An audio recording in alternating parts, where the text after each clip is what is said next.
discussão. Se nós não tivermos a percepção de que nós precisamos nos aproximar e convencer aqueles que são votados pelo nosso povo em se dedicar, e isso se traduz numa coisa muito simples, na hora de votar, em quem que nós vamos votar? Vamos votar em quem olha por nós, de quem olha pela ciência e tecnologia, de quem olha pelo futuro do país através do conhecimento. Isso não é claro para a nossa comunidade.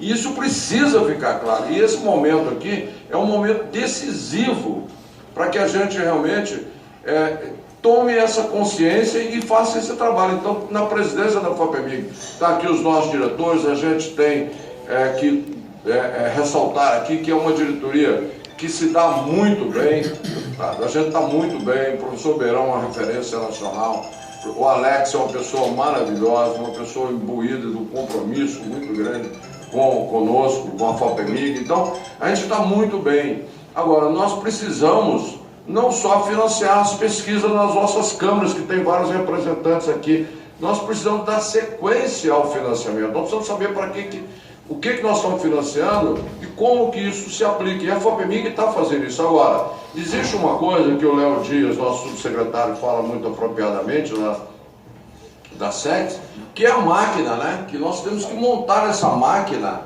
Nós temos que montar uma máquina em que os elos se articulam. Então, a reunião que houve aqui, que o professor Beirão participou, muitos de vocês participaram também, aqui da Comissão de Educação, Ciência e Tecnologia, que foi sobre a SECS, né, que foi no dia 25, ali eu tirei uma lição dali, não pude vir, peço desculpas, que eu tinha outro compromisso em Brasília, que não podia adiar, mas ficou muito claro que a ênfase foi a questão da articulação.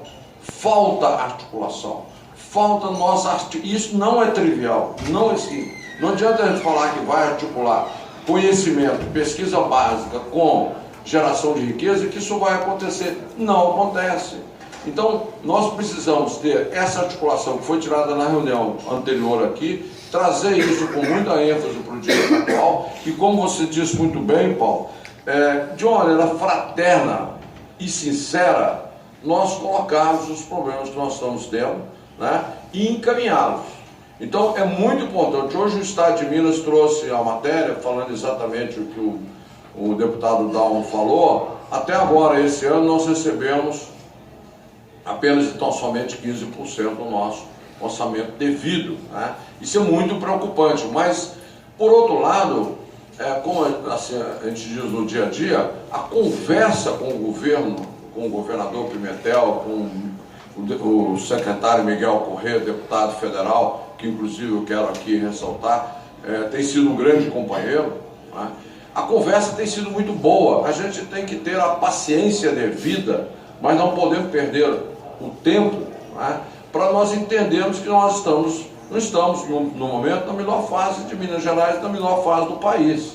Nós vivemos uma crise, e uma crise porque nós não fizemos o dever de casa em relação à educação e ao conhecimento, à ciência e tecnologia. Nós estamos vivendo hoje a falta de recursos, né?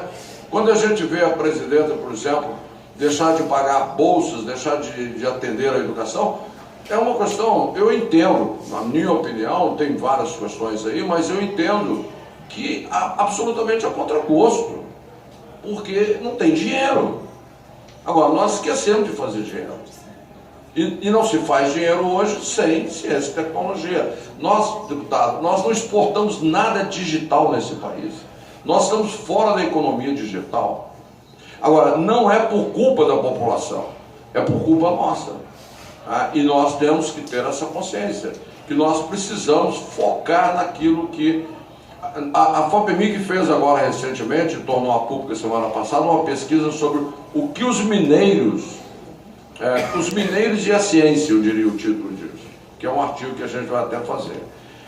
E na pesquisa, que foi feita pela UFMG, né, pelo professor Yuri, com toda a sua equipe, um laboratório do INCIT, que é realmente um dos melhores laboratórios que trabalha no mundo sobre a percepção das pessoas em relação à ciência, tecnologia e inovação e o desenvolvimento com base no conhecimento. Essa pesquisa nos revelou, por exemplo, só um detalhe, não vou ser cansativo com ela, mas nos diz aqui, os mineiros acreditam que a ciência e tecnologia vai ajudar a eliminar a pobreza e a fome no mundo. Isso foi detectado nessa pesquisa. Um percentual muito grande dos entrevistados não tem restrições à ciência e tecnologia, muito pelo contrário, acreditam que ela vai resolver os problemas de pobreza, e dentro da pobreza não é só a miséria, tem várias outras questões, a própria qualidade da pessoa, né? E a fome no mundo. E o Brasil tem dado tem cumprido esse objetivo, né, de alimentar o mundo com as exportações do agronegócio, que foi um produto da dedicação dos pesquisadores, das universidades agrárias e da Embrapa. Então nós temos um exemplo em casa de que nós, se investirmos em ciência e tecnologia, nós temos retorno. Não é uma questão assim, nós vamos investir, não vamos ter retorno. Não, está aí o caso da agricultura, que mostra muito bem.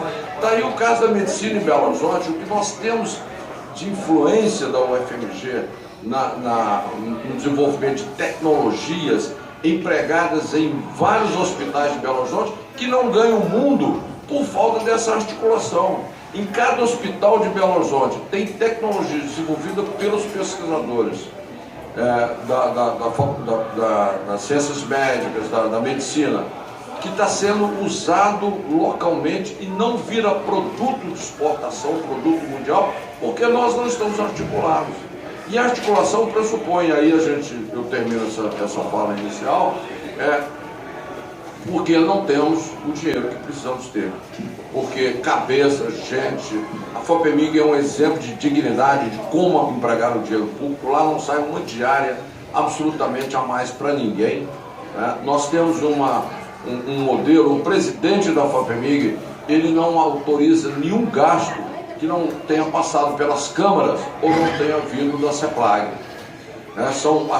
Quando um projeto ele não passa pelas câmaras, né, porque nós, a diretoria, nós não aprovamos nada, quem aprova são as câmaras, são 110 pesquisadores, vários estão aqui presentes, que eles aqui olham o mérito, nós trabalhamos com mérito, mediante projeto. Isso é muito importante, porque a FAPEMIG é muito diferente de tudo que se conhece e muita gente não entende. Não adianta pedir dinheiro para a FAPEMIG se não tiver um projeto que tem princípio, meio e fim. E esse projeto é analisado não é pelo Alex Beirão e eu, não. Analisado pelos pesquisadores, os pares, né? E eles vão dizer o quanto nós vamos aplicar. E quando não é assim, e é da secretaria, por exemplo, ele vem com o aval da política pública da CEPLAG. Não adianta um secretário. Então, aqui, para terminar, é muita coisa que eu tenho que falar, desculpa, deputado. Mas... Imagina, presidente, nós estamos aqui para escutar sobre a FAPEMIG, né? Mas a questão que você levantou muito bem, claramente, né? Nós temos os dados aqui. A FAPEMIG de 2004 a 2014, a FAPEMIG, em números redondos, falta aqui 14 milhões, mas em números redondos, ela recebeu e aplicou em pesquisa básica e aplicada, porque é muito difícil distinguir uma coisa e outra, porque muitas vezes ela é básica e aplicada. Eu não estou falando em inovação, tá? Eu não estou falando em bolsa, estou falando em projeto. Ela aplicou 1 bilhão. 1 bilhão de reais. É muito, é um bom dinheiro, né? 1 bilhão de reais a gente casa um monte de vezes, né, deputado? Mas, na verdade, esse 1 bilhão, ele é o que a FAPESP esse ano vai aplicar. Esse ano de 2015, ela vai aplicar 1 bilhão. Né? Nós aplicamos nesse mesmo período todo 2 bilhões e 125 milhões. Então, nós temos feito um bom trabalho, né? Agora, 2007, especificamente a 2010, a FAPEMIG, relativamente aos 40% que ela... E a FAPEMIG segue regras. Se o governo colocou que é 1%, 40% é dedicado a uma secretaria, a FAPEMIG segue regra, é parte do governo, né? Nós gostaríamos que passasse esse percentual a 1,5%, 2%, porque nós temos o que fazer com ele, e não temos que fazer só pesquisa, não. Nós temos que fazer pessoas melhores e desenvolvimento, né? Agora, se nós recebemos 1% e 40% é dedicado a uma secretaria, eu posso garantir que de 2007 a 2010, esse dinheiro foi aplicado em ciência, tecnologia e inovação. De 2015, que nós estamos trabalhando, o Vinícius já deu o depoimento dele, nós temos absoluta certeza de que esse recurso também vai ser aplicado dessa maneira. Agora, tem momentos em que isso foge, às vezes, um pouco do controle da gente, mas não é por falta de controle da FAPEMIG, é uma questão de políticas públicas, né? Quando um determinado governo diz que é para gastar com determinadas políticas, e isso vem do âmago das políticas públicas aprovadas pela Secretaria de Planejamento, nós só temos que obedecer. Então, deixar isso claro também, né? Que é assim que funciona. E nesse último ano de 2014 foi quando a FAPEMIG, pela primeira vez nos anos recentes, deixou de receber 1%. Né? Nós, em 2014, não recebemos 1%. Recebemos, para completar 1%, nós recebemos, como se diz no popular, os 45 minutos do segundo tempo. E aí não apenas burocraticamente na tela de um computador no dia 30. Está aqui o Ramon que toma conta para a gente e que tem os espelhos disso, né? Então, essa é a realidade. E nesse momento nós estamos aguardando uma discussão mais aprofundada com o presidente do governo, onde a gente não vê nenhuma má vontade com a FAPEMIG, mas que realmente nós não temos recebido até agora. O Alex tem trabalhado muito nessa questão junto à Secretaria de Fazenda, mas até agora nós não recebemos o que nós precisamos. E a comunidade cobra porque nós temos projetos, nós temos questões a serem pagas, muitos compromissos a serem pagos. Eu quero, só para terminar essa fase, então, já estou terminando há muito tempo, mas dizem que ex-reitor é assim mesmo, fala muito. Mas, só para dar um exemplo aqui da situação que a gente vive, né, que muita gente acha que a FAPEMIG, tendo 1%, tem muito dinheiro, e a gente tem sido olhado um pouco, e isso é muito triste para a gente, como Secretaria da Fazenda. Nós não somos Secretaria da Fazenda, nós temos uma missão.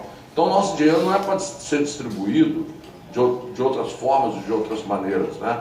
A própria LOA desse ano, que está aqui na Assembleia, a gente faz até um adendo a isso aí, né? E agradece ao deputado Paulo Amarque, a todos os deputados aqui que estão atentos a essa questão, colocou na LOA 50% dos nossos recursos destinados a outras secretarias do governo.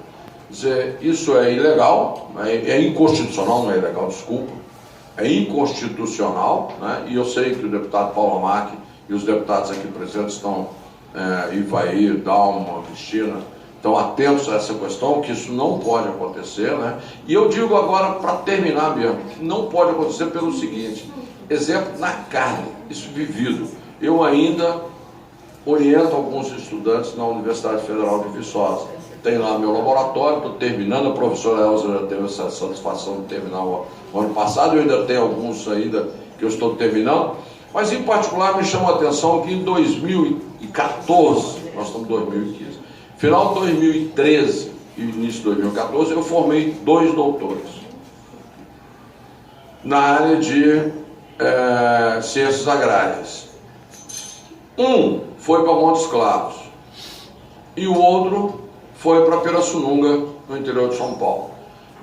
E esses dias, conversando com eles, fazendo uma conversa, né, no Skype lá para saber como é que estão as coisas, e eu constatei, e é a primeira vez que eu falo isso, né, que o de Montes Claros estava muito feliz porque ele recebeu 30 mil reais da FAPEMIG de ajuda, de apoio. É uma espécie de um enxovalzinho inicial. E em Montes Claros, 30 mil reais para um pensador que está iniciando é algo muito relevante e muito importante e dá um alento a ele.